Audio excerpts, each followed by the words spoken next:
evening, everybody. We're doing another cocktail how-to today, and we're doing something a little special, some little throwback for some of you connoisseurs out there. Today we're doing the Sazerac, the very, very original and legend very first cocktail, and it's the heart of New Orleans. So a little history on the Sazerac right quick. Sazerac was created roughly around the 1800s by Antoine Peychaud, which is the creator of the Peychaud, I think that's how you pronounce it. So, in the legend has it that Antoine Peychaud created the first bitters ever created by man. He took that sample, made a little pharmacy. Same time, he also had a little coffee shop called the Sazerac Coffee Shop. Sazerac Coffee Shop, because this little drink, Cognac over the years got loosely translated over to cocktails. So that's where the name cocktails comes from.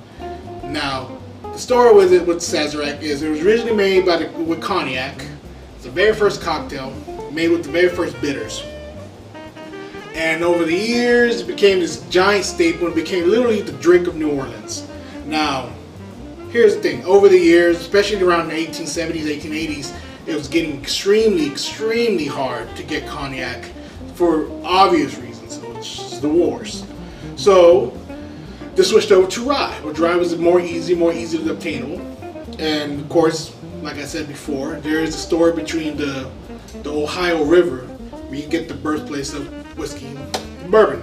So rye was easy to get obtained.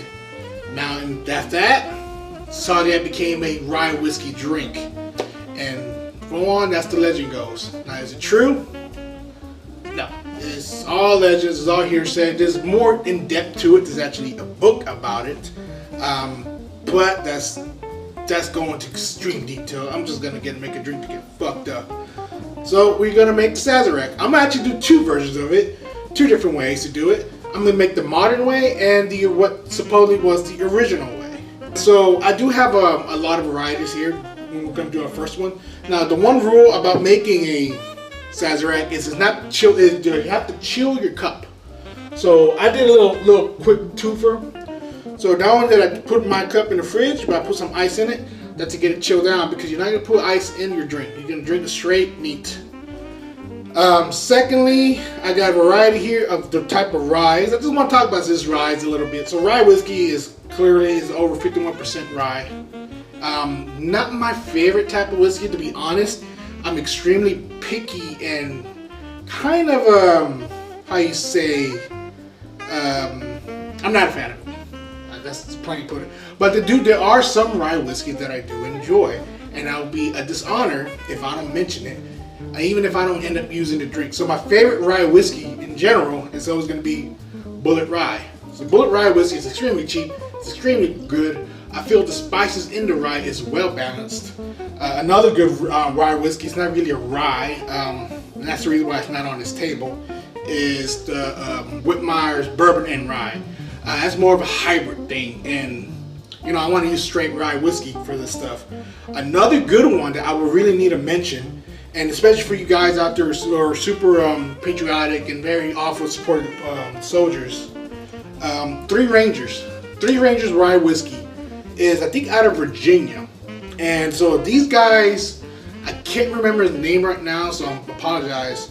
But from what I'm told, is that one of the survivors from Black Hawk Down operations, the Somalian operation.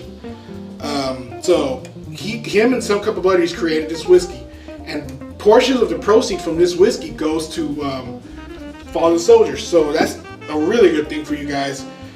These are extremely hard to find. I had to drive all the way up to near League City to get mine, but I say it's extremely well worth it.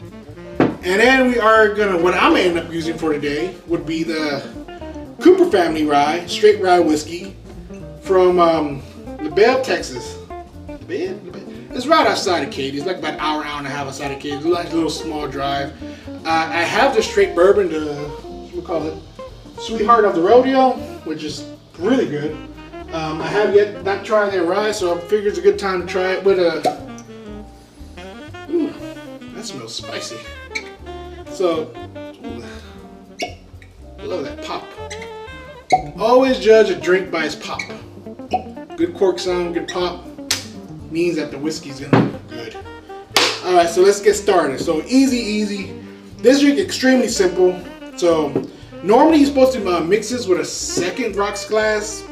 This is a mess, so I'm just gonna use my mixer. So I got my ice there ready. So drink calls for about an ounce, about 2 ounces or 1.5, depending on how you feel. So I'm gonna go ahead and put a whole 2 ounces of that. About just a little bit of sweet and sour. I'm gonna say about 1/3 or a quarter, or just depends on how sweet you want it. So I'm gonna do about a bar spoonful. And then this very special bitters, the very original Peychaud cocktail, which I can't pronounce. I am sorry. Don't hate me.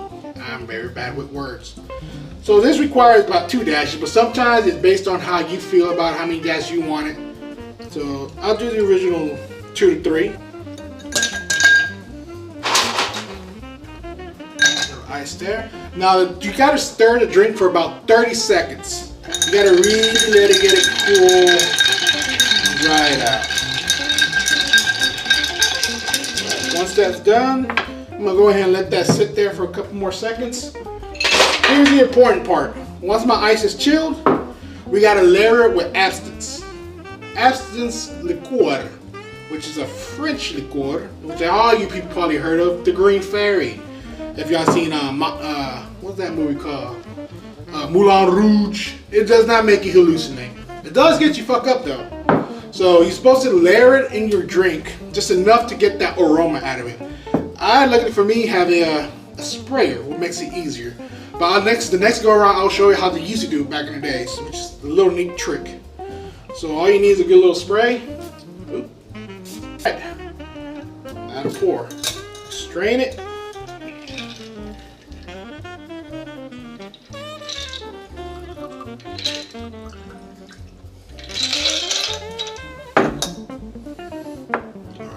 And then you get a little lemon peel.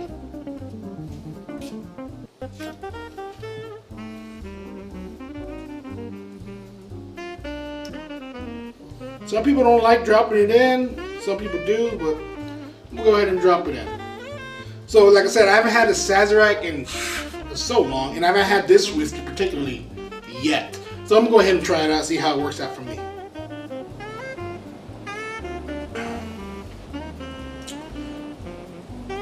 That is surprisingly smooth. Now,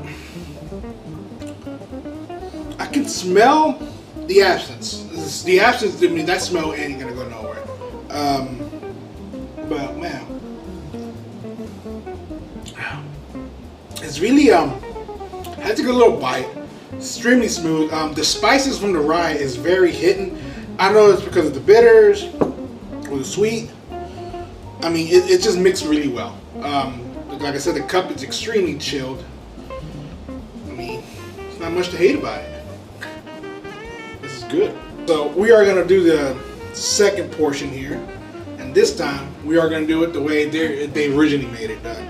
Which it's the same ingredients, except you add just a dash or two of your regular Angostura. Angostura. I really can't pronounce these names. I'm sorry. The other bitters, the one that's not red. The other version of the Sazerac with cognac. Cognac is the same thing as brandy. So when I'm talking about cognac, the only difference between cognac and brandy is one is made in France, the other one made is not. So brandy, anything outside of France is called brandy, and anything made in France, particularly the town of Cognac, is cognac. And that means your Hennessy is cognac, your Courvoisier is cognac. So today we're using Doucet. I want to just be really extra fancy and do the Jay-Z's Doucet. That's my cognac mixer. So once again, we have our drinks. This time, put a little sugar in first. Go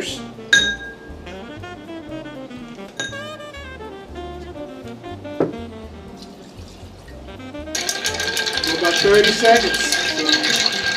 So, waiting in. Let's see if I can layer this like the way they do it back in the New Orleans days. Fire much, just a little dash. And then you just roll it.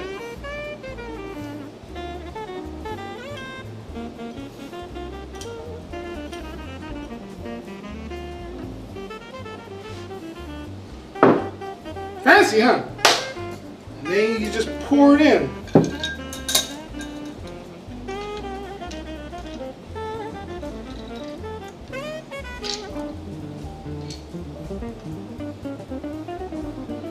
There you have it. The Cognac with the original Sazerac. Let's see how this one tastes compared to that one.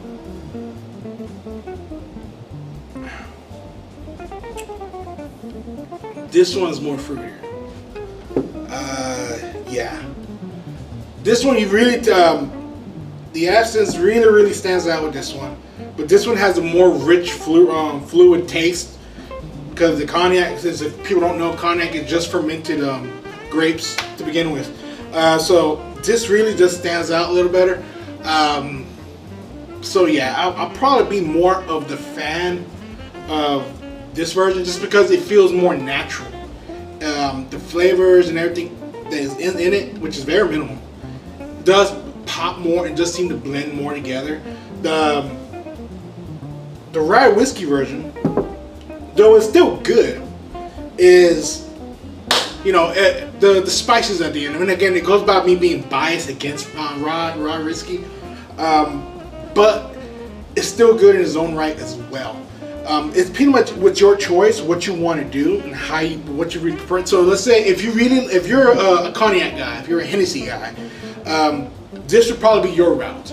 If you're a dominant whiskey guy, this would probably be your route. It's pretty much that easy and simple. And it's a simple drink. It's a sipper, and it can sneak up on you real quick. Once again, this is the Sazerac, the New Orleans #1 fucking drink over there, the birthplace of New Orleans. And legend has it, the very first cocktail. So I hope you enjoy this. And until next time, my friends, drink safe, drink smart, drink responsibly, and fucking which one am I going? Oh, fuck here. Skål!